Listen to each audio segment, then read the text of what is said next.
Visuel. Plaquette, s'il vous plaît. Visuel.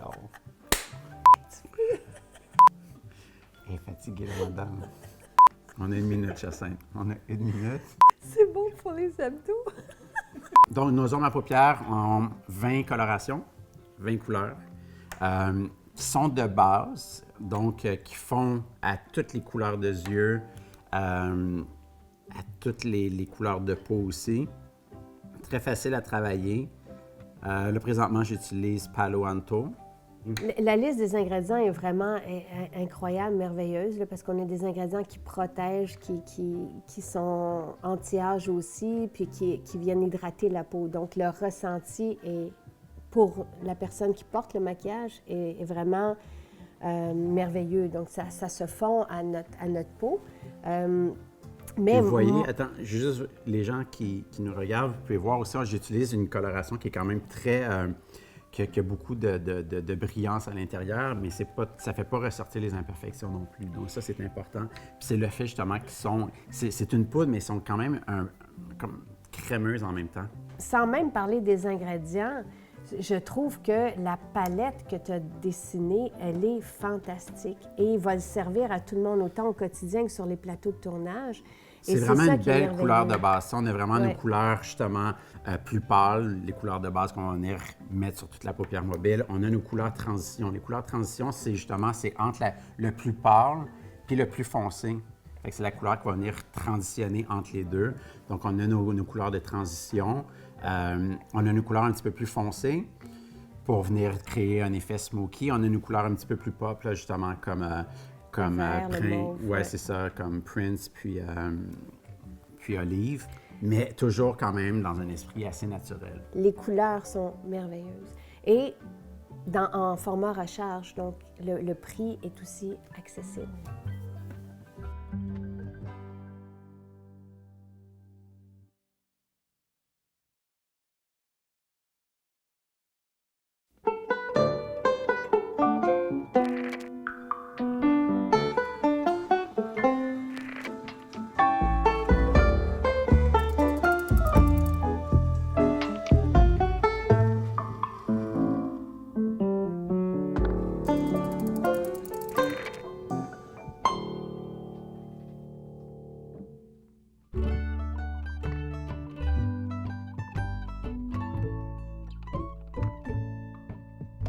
Donc, Marie-Claude, enseignante à l'École des cheminots, qui est une école alternative, là, on va répondre aux questions que les gens ont.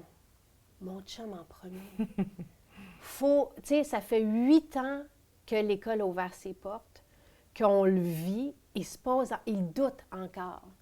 Et te souviens-tu, quand j'ai pris la parole devant une réunion, parce que là, les parents demandaient, les parents qui sont ici à l'école, ils se demandaient si les enfants perdaient du temps. Ils pensaient peut-être intégrer les notes. Il y en a qui donnent des devoirs, même si vous n'en donnez pas.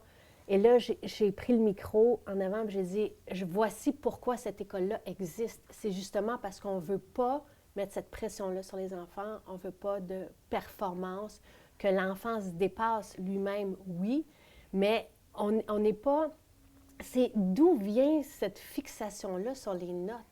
C'est pas sur les notes, la fixation, c'est sur nos enfants. Les enfants, là, c'est les êtres les plus précieux qu'on a. Oui. Et on veut ce qu'il y a de mieux. Puis quand on sort un peu du cadre, on est toujours en questionnement. Que ce soit dans le milieu de l'éducation, que ce soit dans le milieu de l'alimentation, que ce soit dans n'importe quel milieu. Puis ici, notre école sort du cadre. Oui. Alors... Donc, quand on sort du cadre, on remet en question les autres, même si on ne veut pas faire ça. Exact, même si on y fâche croit. Les autres. Exactement. Alors, passer une journée ici, puis après, les parents font « Ah, mais oui, alors tu es rentrée tout à l'heure, juste avant l'entrevue, tu as fait « Ah, Marie-Claude, mon Dieu, c'est bien... Ah oui, c'est calme hein, dans une école alternative. Ouais. C'est pas vrai. » On a l'impression qu'école alternative, ça veut dire « free for all », que les enfants font n'importe quoi, ça a été comme ça quand l'école a ouvert, ses portes. Oui. Parce que vous avez dû enseigner c'était quoi l'autonomie, la responsabilité, la liberté d'être, de penser, de choisir aux enfants. Pour eux, les enfants, la liberté, c'était de se lancer des crayons, dans la classe. Mais il ne faut pas oublier que là, on acceptait, quand la première année de l'école, on a accepté des enfants de la maternelle à la 4e année. Oui. Donc, nos plus vieux de l'époque, Oui. qui arrivaient en 3e, 4e, avaient déjà une manière de penser l'école, donc une manière qui était... C'est comme ça, rigide. On va à la toilette en même temps, on prend notre collation en même temps. Donc, on fait des dessins qui sont déjà tracés. Exactement. C'est difficile de sortir du cadre. Alors, les élèves qu'on a eu les premières années avaient de la difficulté à sortir du cadre. Ça vous avait pris à peu près 6 mois. Vraiment. Avant de trouver cet équilibre-là, mais chez les enfants qui étaient là en maternelle première année, tout allait bien. Exact. Et il y a du multi-âge. Oui. Donc, les enfants, toi, tu as une classe de 1-2. Oui. Il y a des classes de 3, 4, 5, Exact. 6. Dans notre école, on a fait le choix d'avoir 4 classes de première, deuxième. Pas parce qu'il restait des élèves qu'on a regroupés. Non, c'est 4 classes de première, deuxième. Et il y a 7 classes de 3, 4, 5, 6 mélangées. Et c'est beau. Donc, les plus jeunes sont inspirés par les plus vieux. Les plus jeunes veulent imiter les plus vieux. Et les plus vieux vont consolider leurs enseignements. Tu sais, en enseignant aux plus jeunes, en guidant les plus jeunes, ils se valorisent, puis ils ne consolident pas leurs enseignants, mais leurs apprentissages. Mais c'est en enseignant, premièrement, qu'on apprend, Oui. qu'on transfère notre savoir. Donc, oui, mais il y a des 3e années qui connaissent plus de choses sur certains sujets que des 6e années. Il ne faut pas oublier. Là, on a toujours en tête mathématiques, français. Mais tout le reste, on s'entend, ça dépend du parcours de chacun. En première année, il y en a qui parlent anglais, puis en 6e, il y en a qui commencent à l'apprendre. Donc, le premier est plus fort dans cette matière-là que le 6e, mais c'est comme ça dans toutes les matières. Mais revenons aux maths. D'accord. Et au par cœur. Le par cœur, j'ai lu quelque chose ici sur les tests de vitesse et tout ça. Louis est arrivé au secondaire, puis il n'avait pas appris le tableau des multiplications comme on le voit depuis toujours, depuis les 50 dernières années, peut-être au Québec. Et il était même minuté, où là, il fallait, c'était le 2 x 2, 2 fois... Mais puis, sous forme de performance au niveau du temps. Et lui, ça l'a stressé. Ça a été ça, ses mathématiques, en arrivant au secondaire. Puis moi, ce que je disais à son enseignant, j'ai dit, dès qu'il va rentrer dans le raisonnement, on n'aura plus les problèmes. Et effectivement, depuis ce temps-là, depuis que le par cœur a été franchi, il excelle en mathématiques sans même travailler à la maison parce qu'il a compris, il a appris à raisonner. Alors, nous, ce qu'on leur apprend, c'est que 3 fois 11, c'est 3 fois 10, ça fait 30, et plus 3 fois 1. Alors, c'est ça, dans le fond, 3 fois 11. C'est 3 paquets de 10, puis 3 fois 1, qui fait 33. Puis pourquoi on apprend l'étape jusqu'à 12? Parce qu'avant, le système métrique, c'était 12 pouces. C'est pour ça. Alors, maintenant, on n'est même plus en base 12, on est en base 10. Tout le système de numération est en base 10. Mais pourquoi qu'on continue à apprendre l'étape jusqu'à 12? Parce qu'ils ont été photocopiés comme ça dans les manuels. On ne se pose même pas la question pour qu'on arrête à 12. C'est pour ça.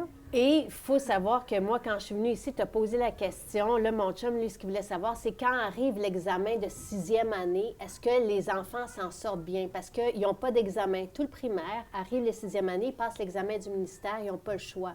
Et la note, parce que si on veut parler de notes pour réconforter les parents, vous êtes à 93-94 % de réussite. Exact. Et les enfants viennent se faire sélectionner par d'autres écoles à programmes spéciaux, tout ça, parce qu'ils ont ce talent-là de développer. Donc, moi, ça a réconforté mon chum. Mais il y avait aussi une spécialiste des mathématiques, la conseillère des pédagogiques, et on lui a, au niveau des mathématiques, à travers la commission scolaire, et je lui ai posé la question, tu sais, que pensez-vous du par cœur? Elle m'a référé, la conseillère pédagogique, à les tests de vitesse. Qu'en est-il? Est-ce que je peux lire la citation? Oui, s'il vous plaît. Les enseignantes qui utilisent des tests de vitesse croient que ces tests aident les enfants à apprendre l'étape. Cette croyance n'a aucun fondement sur le plan pédagogique. Bien réussir sous la pression du temps indique une maîtrise de cette habileté. Les élèves qui ont de la difficulté avec cette même habileté ou qui travaillent plus lentement courent le risque de renforcer leurs lacunes en étant soumis à une telle pression. De plus, ces enfants deviennent craintifs et développent une attitude négative envers les mathématiques. Et les tests de vitesse empêchent de recourir à une approche raisonnée pour la maîtrise des tables, produisent peu de résultats durables, ne récompensent qu'une minorité d'élèves, sont une punition pour la majorité et devraient généralement être évités. Alors... Alléluia, je photographie. C'est ça. Merci. Exactement. Merci.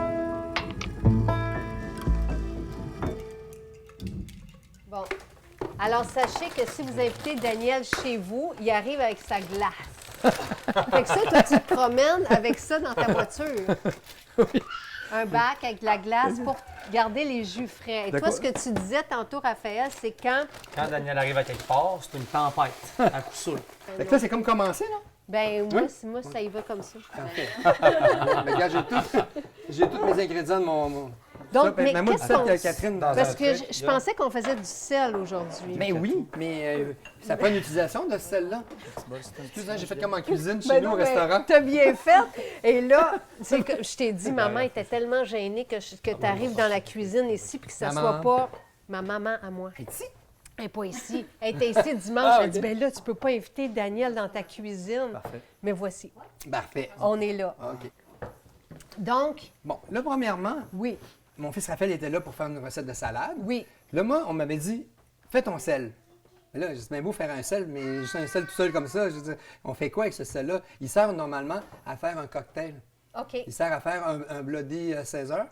César? Oui. Un Bloody César, mais là, avec de la vodka, puis du jus de palourde, puis c'est pour un drink que ma fille adore. OK. Laurie. Tout à fait. Puis Dan aime Parce- ça, là, il va prendre ses feuilles de céleri, il va faire un beau sel vert pour mettre sur son blodé. Mais là, tu fais pas un blodé aujourd'hui. Ben, en Tu fait, fais d'autres oui. choses. Non, je vais faire un blodé. OK, Je vais faire un virgin blodé. Parce OK. que je sais que tu prends pas d'alcool. Exact. Mais moi non plus.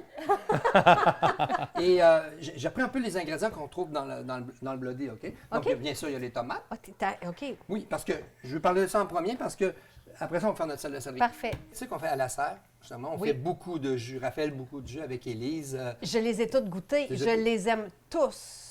On en fait un qui est comme un genre d'eau de gazpacho. Ah, non, ben oui, ben oui. Mais Tu j'en l'as ai eu, parlé celle-là, hein? tantôt, le OK. noir. Oui, le noir, Et c'est qui ça. goûte le virgin, justement. Oui, tout à fait. C'est un peu dans cet esprit-là. Exact, OK. oui. Donc, c'est un genre de jus de tomate, mais j'essaie de reprendre les ingrédients aussi comme du céleri. OK. Dans le jus dont je mélange des tomates. J'ai un bébé qui n'a pas fait dodo, il n'a pas fait sa sieste aujourd'hui et il veut faire du pesto. Il veut faire du pesto. Oui, on va donner le pesto parce qu'il c'est oui, il va chercher ses herbes. Tu vas-tu aller chercher du basilic, mon bébé? Donc, je vais juste... OK, je comprends bien, on fait 2 recettes simultanément. Donc, de ce côté-ci, on va faire un cocktail avec un sel de céleri. Et de ce côté-là, on va faire un pesto. Et on va l'utiliser éventuellement sur la salade de tomates. Mais Raphaël, t'étais pareil quand t'étais petit. C'est Ouais, ça mais là, qu'il le disait pesto, tantôt. c'est une coche de plus. J'étais impressionné. Bon, mais Bon. on commence? Oui, doucement? on y va. Donc, mais tantôt, ce qu'on disait avant que bébé arrive, Oui. c'est que tu récupères dans la cuisine. À la serre, vous faites des jus extraordinaires. Tu sais, vraiment une coche tu sais, de plus loin que ce que j'ai jamais goûté, donc dans le raffinement. Mais le sel, mais ce que vous faites aussi dans votre cuisine, puis on l'a adressé un peu, c'est que vous récupérez. On récupère beaucoup. Donc, tu vois des feuilles de céleri, Oui. tu passes en arrière. Oui, parce que souvent, les gens ne prennent pas les feuilles après les pieds de céleri. Souvent, les gens utilisent le céleri pour croquer, pour mettre même dans la soupe. feuilles se ramassent aux poubelles. Souvent, on ne ramasse pas les feuilles. Donc, j'ai pensé les faire sécher. Et un vrai sel de céleri maison, ça goûte tellement mieux que le sel de céleri acheté. C'est tellement différent. que- J'ai hâte de goûter. D'ailleurs, le sel de céleri, hein, Ouais, si vous voulez, on l'a. Ah, il est déjà à la fait! serre. Non, non, on va OK, le- On mais a dit déjà ça. On vend à la serre. Hein, si à la maison, jamais. Ça, ce sont les produits que tu as développés C'est ça. à puis la qu'on serre. peut trouver. Donc, qu'est-ce qu'il y a dans ces produits-là? Ben là, évidemment, sel de céleri, on a, je pense, ce produit-là C'est que le- moi, j'affectionne Le particulièrement. piment Goria. C'est Le piment Goria, fait c'est... façon piment d'Espelette. C'est comme en fait, c'est comme le piment d'Espelette, mais on n'a pas le droit de l'appeler comme ça parce que c'est une appellation d'origine contrôlée. OK. Fait que ça, on les accroche dans la serre, on les C'est attache ça. un par un, on les suspend dans la serre, on les fait sécher pendant 2-3 mois, puis après ça, ben, on les épépine, puis on enlève les queues, puis là, on les passe au mélangeur. Puis Daniel, évidemment, ne jette Regarde rien. comment ça sent bon. Hein, C'est Daniel? incroyable. On les épépine, Didi, puis on fait donc avec les pépins. Avec voilà. les pépins. En fait, tu sais, quand tu enlèves les queues, puis tu enlèves l'intérieur des piments, parce que Oui. tu gardes juste le bout pour faire Le piment, celui-là, le piment séché. Ouais, c'est le Goria, hein, aussi au Québec, on appelle OK. le piment Goria. Alors, je récupère tout, vu que j'en fais beaucoup, je récupère toutes les queues. Tu sais, autour de la queue, il y a comme, quand on arrache, quand il est séché, on arrache la queue, puis tout le contour vient avec. Donc, ça en faisait beaucoup avec les pépins, puis ça en faisait beaucoup. J'avais tout mis ça dans un cul de poule. Fait que je me disais, ah, mais je ferais quelque chose avec ça. Alors, à un moment donné, j'ai fait bouillir ça avec du vinaigre, puis du sel, puis de l'eau. J'ai fait tout bouillir ça ensemble. Je passe ça au blender. Écoute, ça sort rouge comme ça. Mais voyons donc, toi. Ça sort rouge comme sauce ça. Puis piri-piri. puis c'est tellement bon, je vais te le faire goûter. De toute façon, c'est piqué un petit peu. Oh my. Mais ça a un goût, ça a un goût fruité, le piment Goria. C'est un piment qui est très parfumé. Puis c'est pas piquant que ça arrache. Donc, toute la récupération, tous les produits sont faits à partir de la récupération. Presque tout. Ça, Cassis. cet été, j'ai demandé aux Sœurs Mona à l'île d'Orléans, les Sœurs Mona, s'ils pouvaient me donner, me vendre du cassis, parce que je voulais faire des confitures de cassis, je voulais faire des trucs. Et là, finalement, ils m'ont donné une grosse caisse de 50 livres de cassis. Ils m'ont dit, on te la donne en cadeau. Fait que là, je dis, ben non, vous êtes donc bien fine. Fait que là, je suis revenu au restaurant. Avec Raphaël, on a fait les confitures de cassis. Lorsqu'on a tout foulé ça au chinois, il y a toute la pulpe qui restait, on l'a conservé, puis on a fait un vinaigre de cassis avec la pulpe. Voyons donc.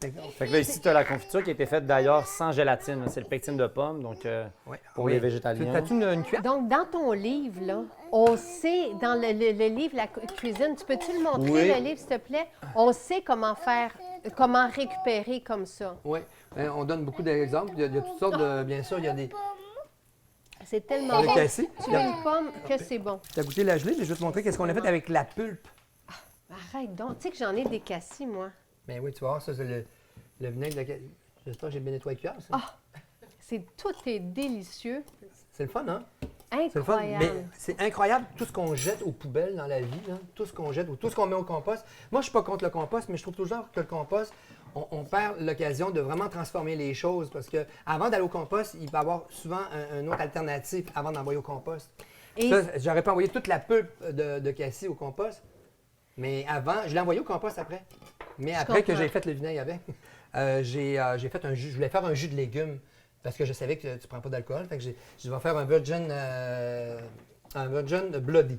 OK. Raphaël, ce qu'il a développé au restaurant à la Sarre, c'est faire des macérations de légumes. Donc, ce matin, c'est un peu ça que j'ai pensé. J'ai dit, je vais faire comme Raph, je vais faire une macération.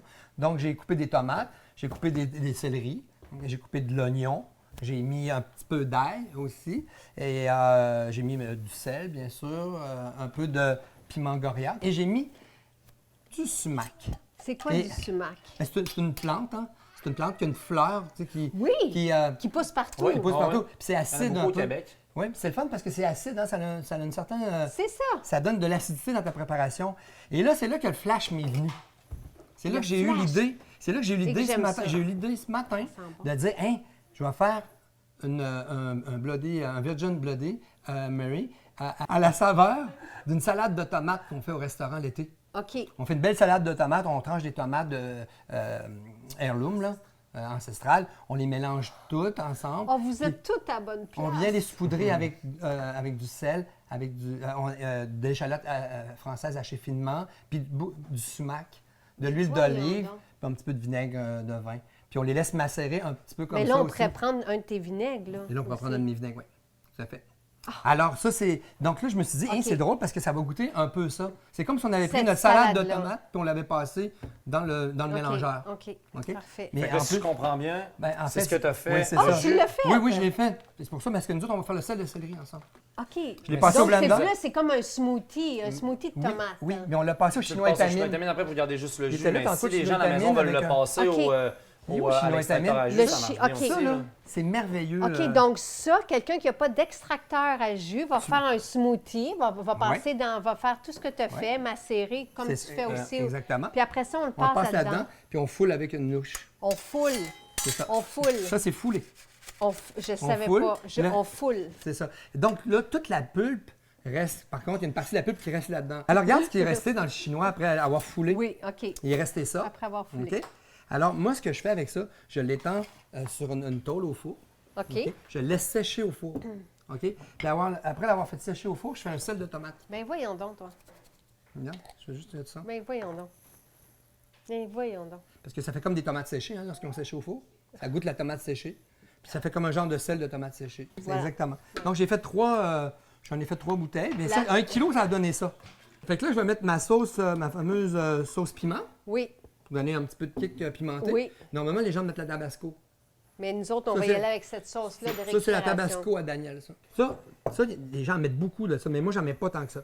Ça, c'est la sauce Worcestershire. Oui, c'est ça. Il paraît que les vrais puristes, j'ai ça ce matin parce que j'ai parlé avec ma sommelière avant de partir du restaurant. OK. Elle me dit, je dis, c'est quoi la recette vraiment de Bloody Mary? Elle a dit, il faut que tu mettes du réfort râpé à la toute fin.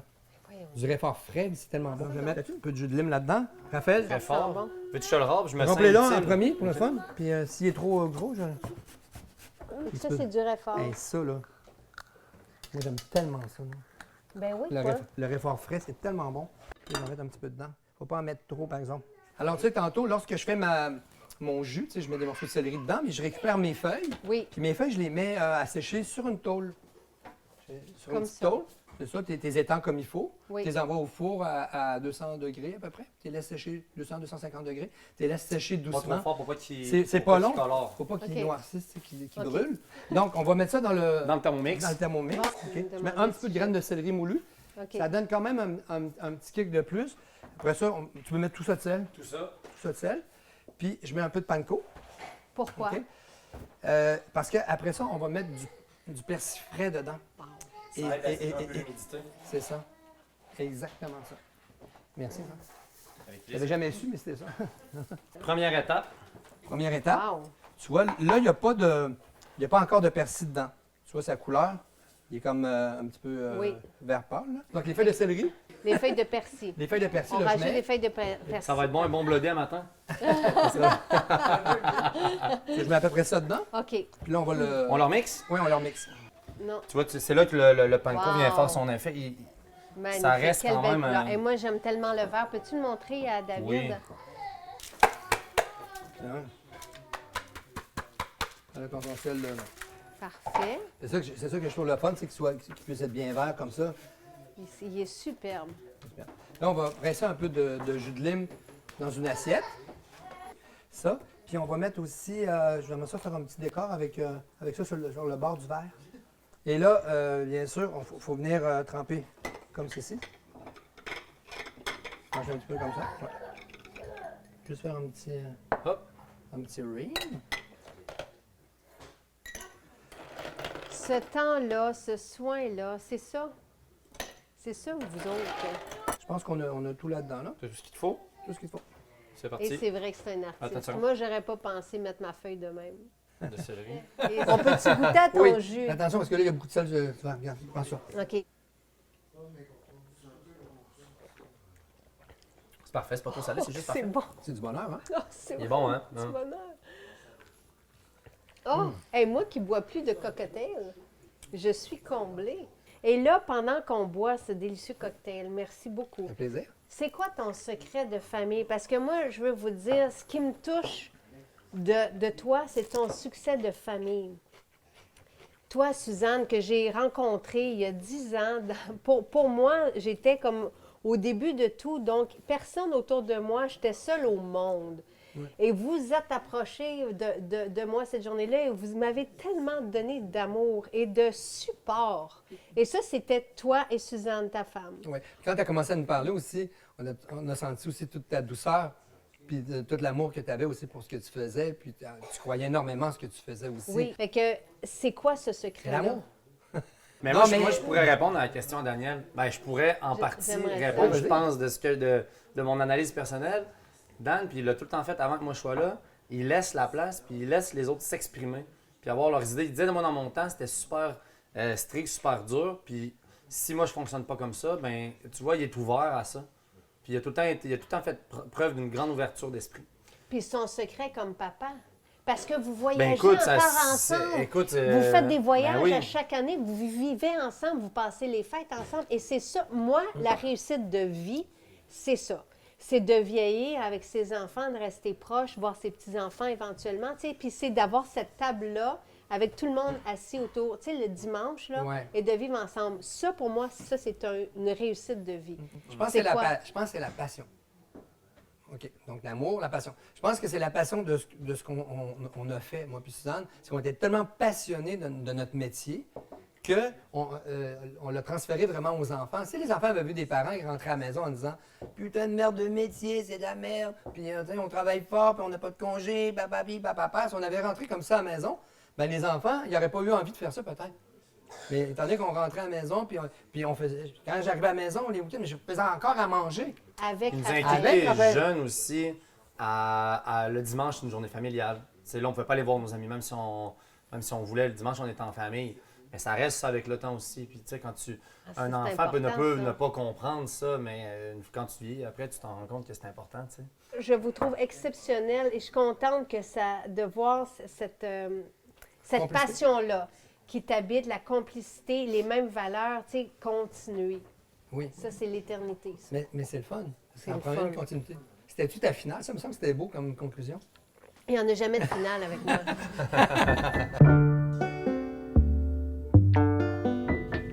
Christian, qu'est-ce que le BioFlow 2? Parce qu'on a déjà parlé du BioFlow 1, qui nous aide qui sont des fibres de plantes qui nous aident à nettoyer l'intestin. Oui. BioFlow 2. Le BioFlow 2, c'est une combinaison d'herbes qui nourrit la paroi de l'intestin. Fait que quand tu regardes l'intestin, ici, il y a une bande là, sur le côlon, puis c'est une bande musculaire qui fait fonctionner l'intestin en vague. On appelle ça le mouvement péristaltique. Puis c'est un mouvement-là qui nous permet d'éliminer régulièrement pour éviter que les aliments séjournent trop longtemps dans le ventre puis que ça fermente et ça putréfie, comme j'explique tout le temps. Mais ce mouvement-là, à un moment donné, il se ralentit parce que le mouvement se fait comme ça. Puis quand on mange des aliments collants et gluants, les aliments se collent à la paroi, ils bloquent le mouvement. Donc, c'est pour ça que les gens deviennent de plus en plus encrassés, parce qu'ils mangent des aliments qui bloquent ce muscle-là, autrement dit. Donc, le BioFlow 1 va enlever la plaque mucoïde avec une bonne alimentation. Puis le BioFlow 2 va nourrir la paroi pour redonner l'intégrité à la paroi pour que le mouvement s'améliore puis que les personnes se mettent à beaucoup mieux éliminer dans le futur. J'aime ça quand on parle d'intégrité. Tu sais, moi, on nourrit la peau pour redonner à la peau, dans le fond, son intégrité. Ça veut dire de lui permettre de remplir ses fonctions. Et on fait la même chose avec l'intestin. Donc, on va nourrir avec de plantes, de différentes combinaisons de plantes pour que l'intestin puisse fonctionner comme il se doit. Absolument. Il ne faut jamais oublier qu'une herbe, c'est nutritif. Ça fait une fonction de nettoyage, ça fait une fonction de nourrir. Une herbe, ça fait tout ça ensemble comme un aliment. Incroyable. Donc, ce ne sont pas des suppléments. Ce n'est pas des suppléments. Les suppléments, c'est des substances isolées comme vitamine A, vitamine B, vitamine C. Ça, c'est fait en laboratoire, puis ça n'a rien à voir avec la nature. La nature produit des aliments, produit des herbes, puis comme je le dis tout le temps, ça, c'est vivant. Une vitamine A, une vitamine B, une vitamine C faite en laboratoire, c'est pas vivant. C'est juste une molécule. Ça, c'est vivant. Quand c'est vivant, quand ça provient de la nature, notre corps le reconnaît et sait quoi faire avec. Absolument. Parce que c'est des aliments. Les herbes, c'est des aliments. Les céleris poussent, la tomate pousse, bien, les herbes poussent. C'est la même chose.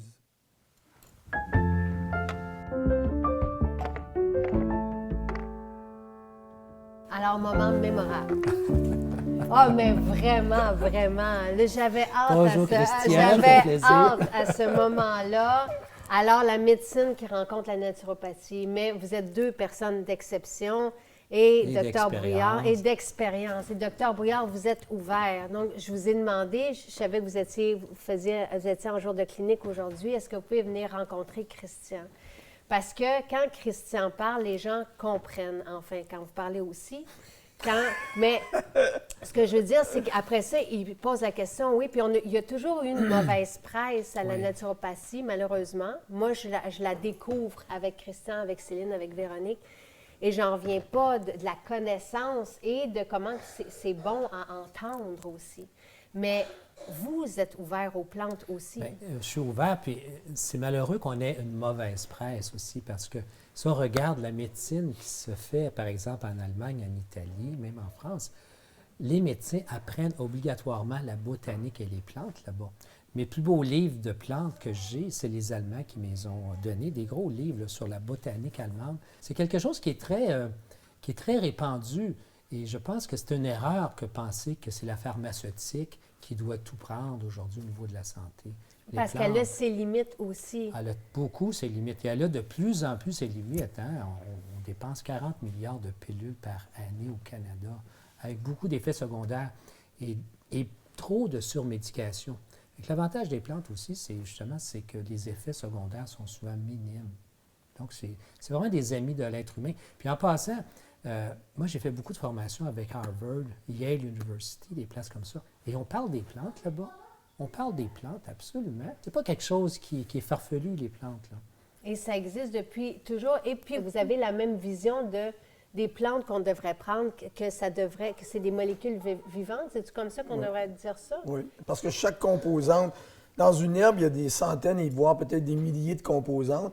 Ils sont tous en interrelation, sont tous interconnectés. Puis c'est la synergie de ça qui fait que la plante a une propriété ou des propriétés sur le corps humain. Fait que si on isole un élément puis on laisse tout le reste de côté, on obtient une drogue. On n'est plus dans l'aliment ou l'herbe dans sa synergie. Moi, je m'ouvre aux herbes. C'est nouveau, là. Je commence à en prendre. Je fais confiance à Christian. Puis je vous avais entendu avant Noël, vous aviez parlé des herbes aussi, que ça avait toujours été là, puis qu'on s'en était toujours inspiré. Fait que je m'ouvre à ça. Mais je trouve que c'est tellement petit pour nous apporter. J'ai hâte de constater. J'ai hâte de... Mais en même temps, j'entends vos histoires, dont celle des pierres au rein. Ben oui, hein, j'ai été, malheureusement, puis peut-être heureusement pour le futur, pour mes patients, mais j'ai subi une attaque de colique néphrétique, c'est-à-dire une attaque de pierre au rein. Et j'étais à l'hôpital à un moment donné parce que la douleur était insupportable, vraiment insupportable. Et malgré la morphine, peut-être que je ne répondais pas, mais la douleur ne réussissait pas véritablement à partir malgré 3, 4, 5 injections de morphine. Mais à un moment donné, ça s'est calmé. Et rendu à la maison, on a vu que je savais que la pierre n'était pas toute passée. Il restait encore un bon petit bout à passer. Et là, le médecin spécialiste, il dit, j'ai demandé quand est-ce que ça va passer. Il dit, on ne le sait pas, mais il dit, tu vas vraiment le savoir. Et les douleurs vont reprendre de si belle. Et on va te prescrire aussi des analgésiques pour la douleur, du Dilaudid, des choses comme ça. Fait que là, j'appelle un ami qui est naturopathe aussi. C'est fantastique, ça. Là, j'ai rien à part que pour la douleur. J'ai dit, est-ce qu'il y a quelque chose qui existe en naturopathie? Est-ce qu'il y a des plantes qui pourraient justement nous aider à faire passer ces pierres-là? Et il me dit, ben oui, c'est très connu. Je dis, moi, je ne la connais pas. Il me dit, c'est quoi? Le Chanca piedra, je crois? Piedra. Chanca piedra. Oui. Et là, je prends cette plante-là, en capsule, finalement, 500 mg, 2, 3, 4 par jour. C'est ça. Et déjà, j'analysais mon urine parce qu'on va la voir passer, la pierre, je voulais bien la voir. Finalement, un peu déçu, je n'ai rien vu passer. Mais je vais quand même passer une radiographie 3 jours après parce que je devais partir prendre l'avion.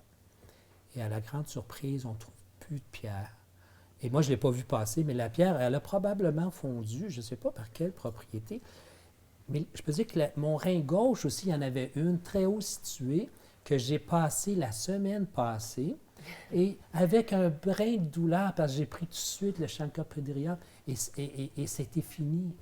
Donc, oui, il y a des merveilles, des côtés vraiment merveilleux aux plantes pour lesquels, des fois en médecine, on n'a rien à offrir. Et moi, j'aimerais ça que vous échangez vos cellulaires comme ça, si vous avez des questions, puis si vous parce que je sais comment vous êtes deux êtres d'exception et j'aimerais ça être au milieu de vous deux. Puis comme on a vécu le titre de bébé ensemble aussi, puis que vous l'avez toutes les deux, vous avez soigné à votre façon avec de l'ail. Tu sais, l'ail, c'est quand même un produit reconnu. Il n'y a aucune bactérie qui pousse dans une gousse d'ail ou autour de l'ail. Aucun virus non plus. C'est vraiment un antibiotique, si on veut, naturel, l'ail. C'est reconnu, dans la science, c'est reconnu. Et dans mon livre, justement, La santé repensée, je disais à quel point mon fils Simon, qui avait des répétitions des otites, finalement, la solution, ça a été traité en diminuant puis en coupant le lait à son époque. Et aussi la fameuse huile d'ail dont je parle dans le livre. Et que mon chum a fait hier. Que ton chum a fait hier, oui, tout à fait. Puis c'est vraiment admirable. Et je peux te dire que c'est 30 ans auparavant, je faisais ça. Puis là, on sait aujourd'hui que la science médicale nous dit que 80-90 % des otites ne sont pas bactériennes au départ. Donc, les antibiotiques d'emblée pour une otite ne sont pas nécessairement indiqués actuellement. D'où faire un traitement à l'ail qui est tout à fait approprié, sans effet secondaire. C'est assez merveilleux, hein? Non, moi, j'ai eu 4 enfants, puis c'était la même chose, de l'ail. Ah oui? Oui, couper les produits laitiers, de l'ail, puis c'était aucun problème. Jamais besoin d'antibiotiques. Christian, sa logique, puis dis-moi si je me trompe, je t'en prie, c'est que notre corps a tout pour se guérir s'il est propre. Oui. Oui, absolument. Puis les gens voulaient savoir si vous trouvez que ça fait du sens.